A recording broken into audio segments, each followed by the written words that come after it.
Hello, and welcome to this episode of It's All Relational, the official WAMFT podcast. Very lucky today to be joined by former President Michelle Finley and our program administrator, Cary Ambler. Thank you all so much for joining us today. Thank you. Thanks for having me. Thanks for having us. Yeah. Well, we're excited because today we're going to be focused and talking about the directory that's going to be going live on the website here within the next month.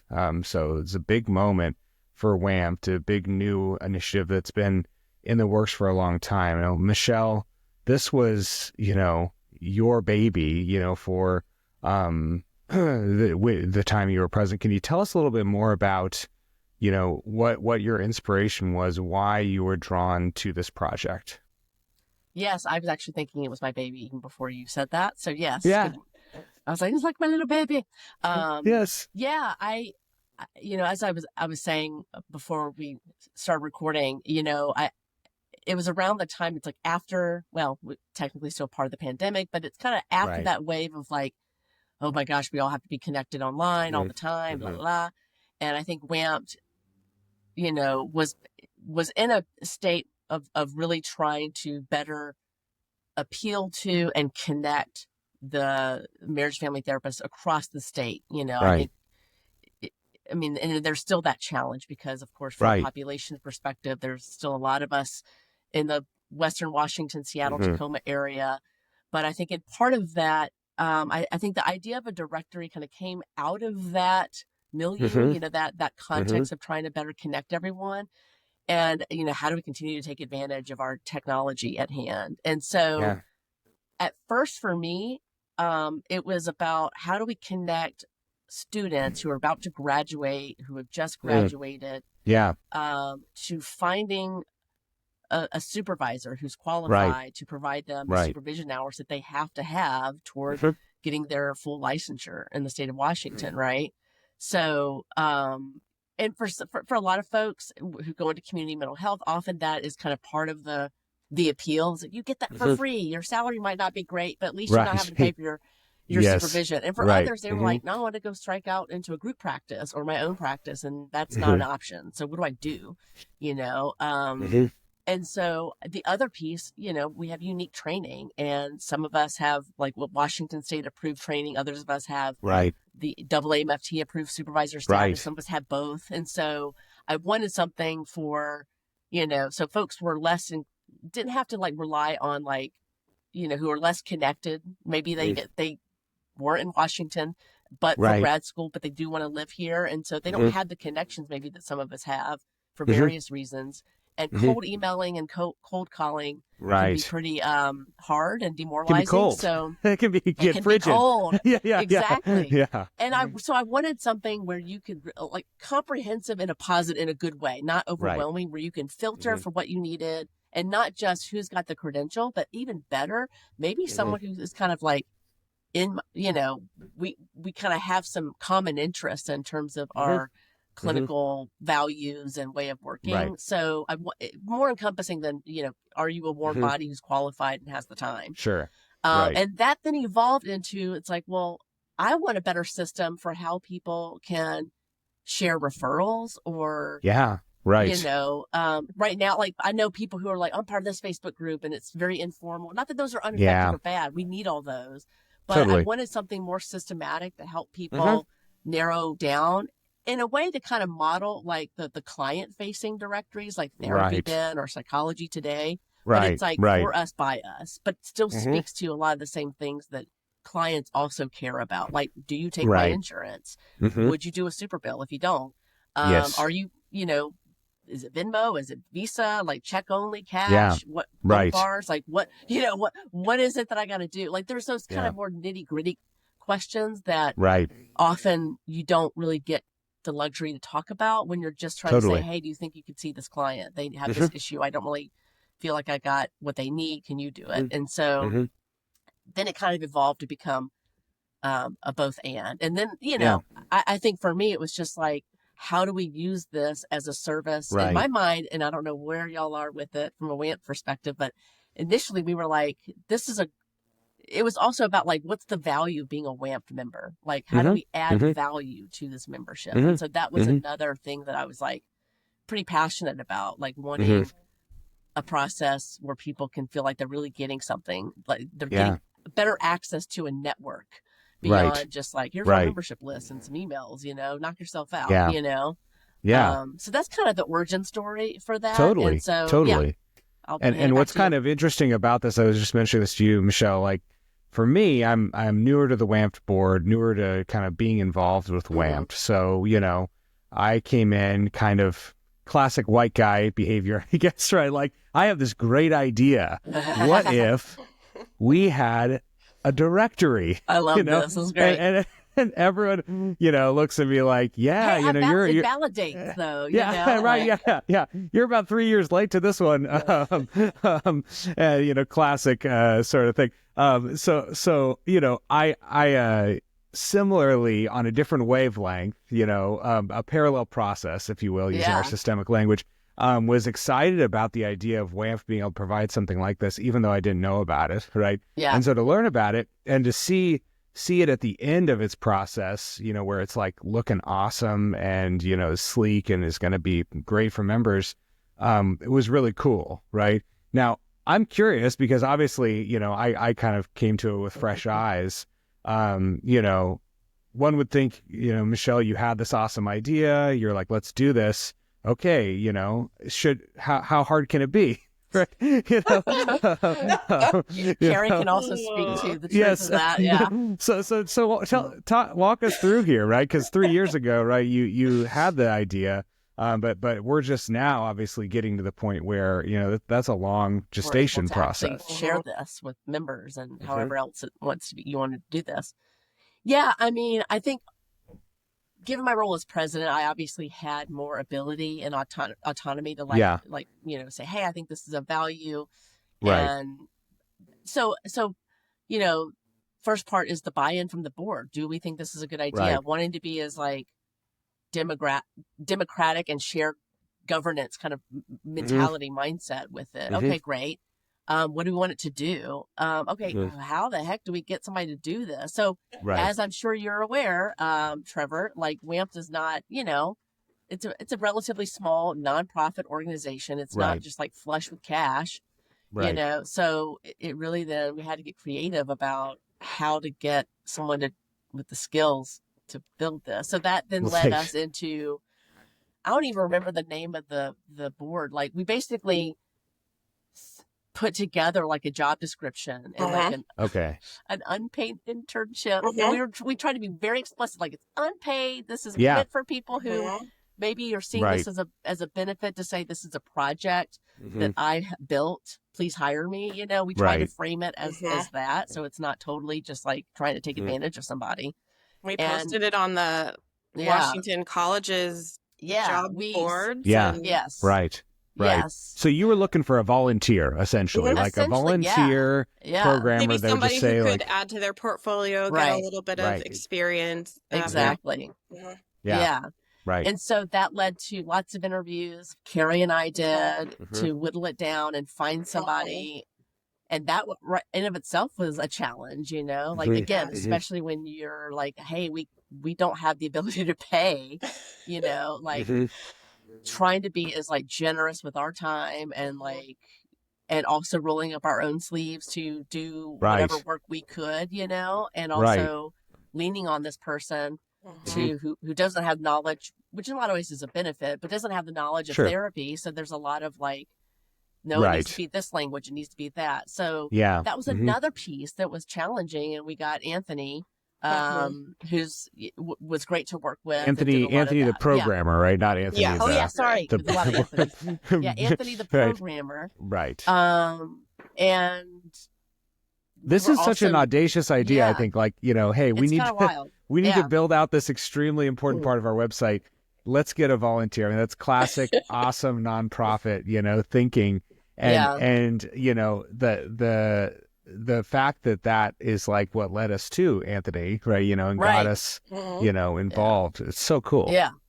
Well, and the other thing, so there's that component, and we try to make it as formal and, contract based, do our due diligence within that. And then there was the content itself, like what kinds of questions are we asking people? to fill out, what we can never, we're never going to get like perfection.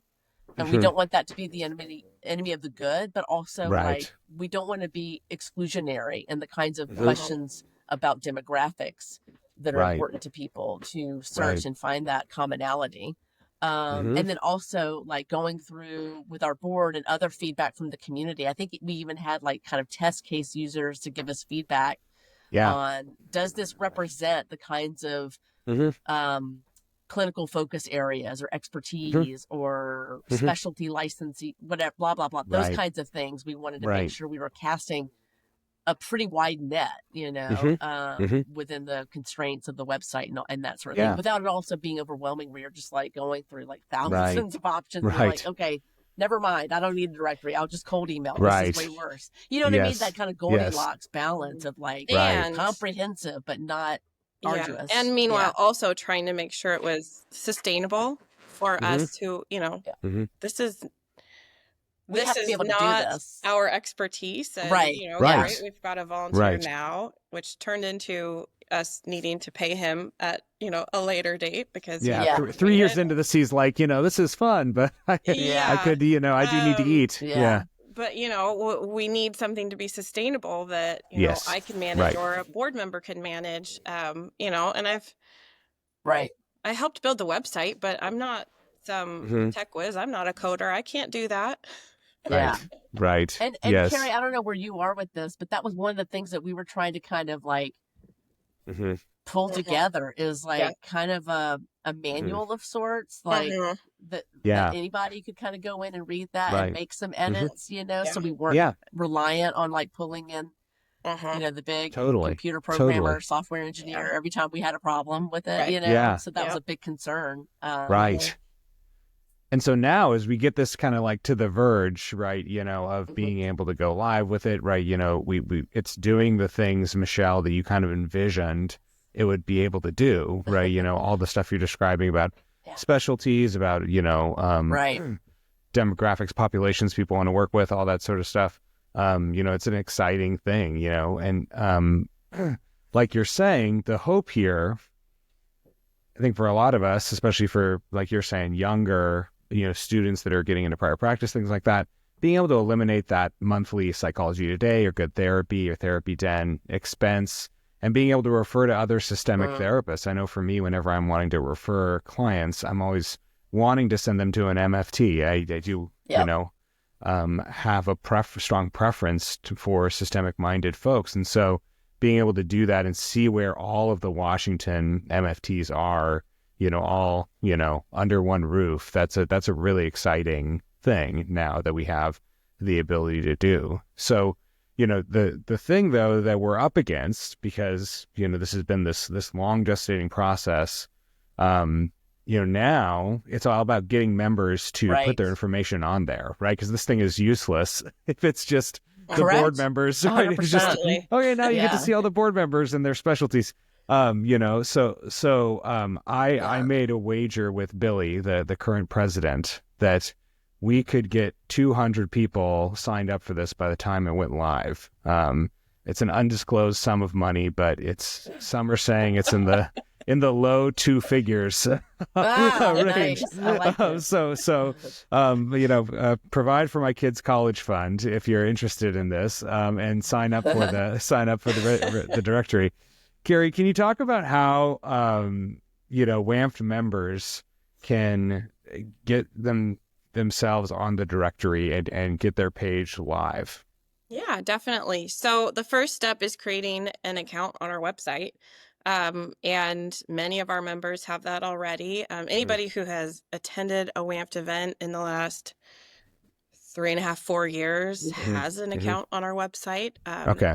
So you've been to the conference, you've been to, the ethics series, any of that stuff, you'll have an account. If just because you're a WAMFT member doesn't mean you have that, we certainly have your email address and that information. So you're in our system, but you wouldn't necessarily have an account if you haven't registered. So you can go to our website and up in the top right-hand corner, there's a link to log in, and the page takes you to a spot where you can create your account.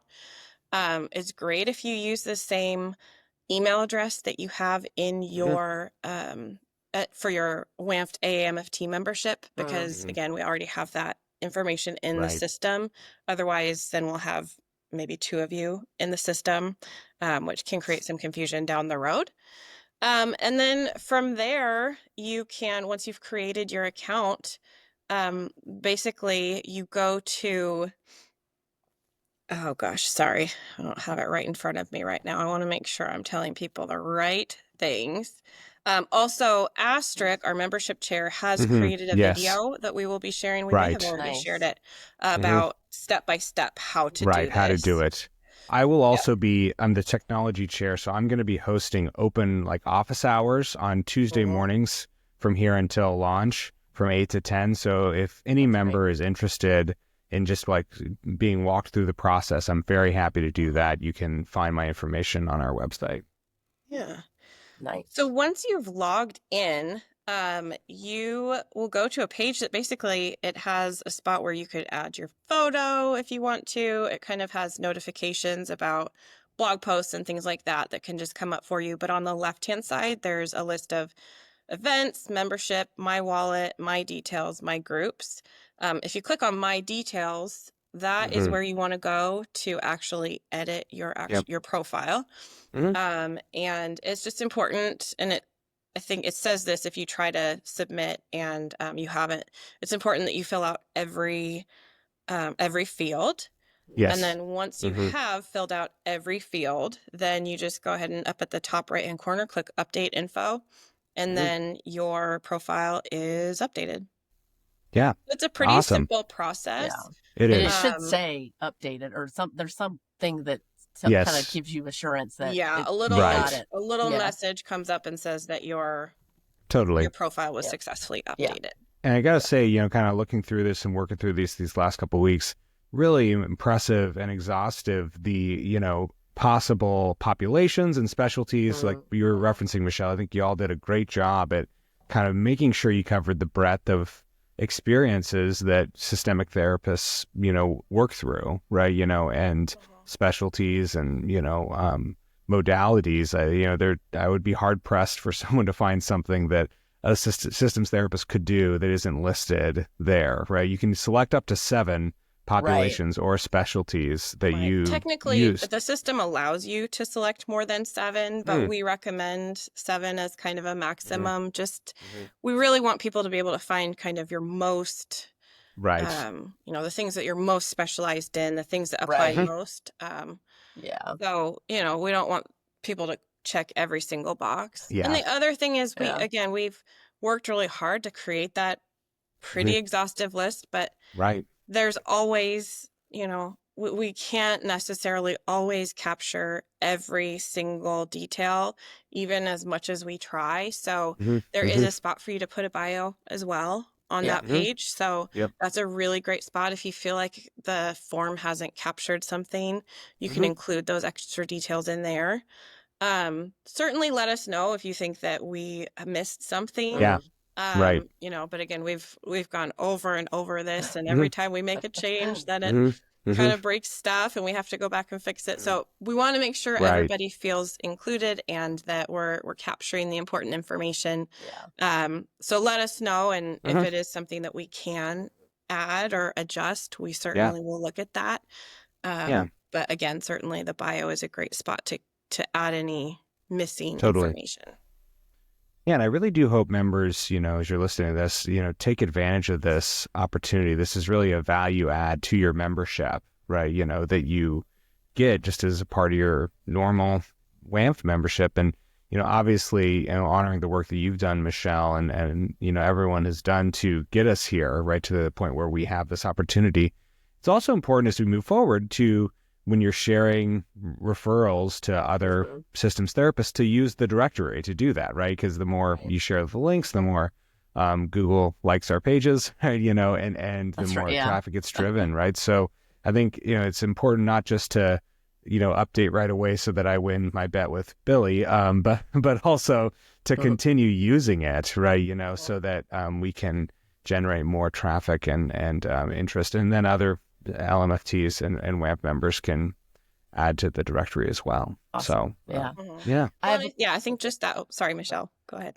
No, I was going to ask, like, I wasn't sure, and maybe this kind of speaks to, maybe this would be helpful to give that push for members to sign up. But when they do have their profile and let's say it goes live and they're searching the directory, if they want to reach out to someone they think could be a good supervisor for them, for example, or a referral source for a client, what would that look like for them? Would they be able to just click a button and shoot an email, or copy and paste their email? You know, like, do we have that? I believe we ended up with copy and paste the email. Integrating it was a little bit too much for our system to handle.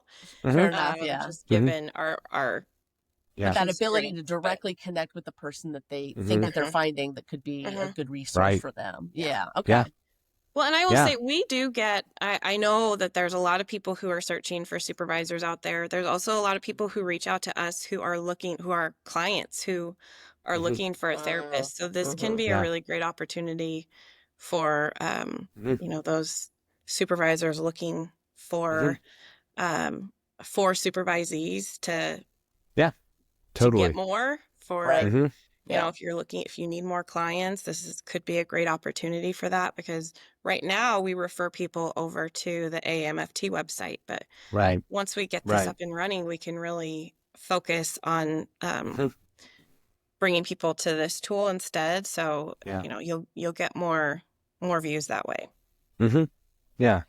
Well, I'm so grateful, Michelle, that you took this up, and made this, your mission. It's kind of like your Notre Dame here, right? It's being completed, past your presidency. But I'm so glad that I feel like we should have you be, it's like, you should be like the Tom of MySpace, that everyone, your profile is linked. Yeah. Your profile needs to be pinned at the top or something as the founder of all this. Just so happy to get to talk about it and that this is happening. And I really do hope all you WAMP folk take advantage of it and that you find benefit to it. And that's pretty cool. Well, thank you so much for joining us today, Michelle and Cary, and thank you so much for talking us through the technical details of that. Looking forward to going live with this in mid-April. So, get on the WAMF website today, get your profile updated, and get ready to go for the launch date. Thank you all again for being with us today.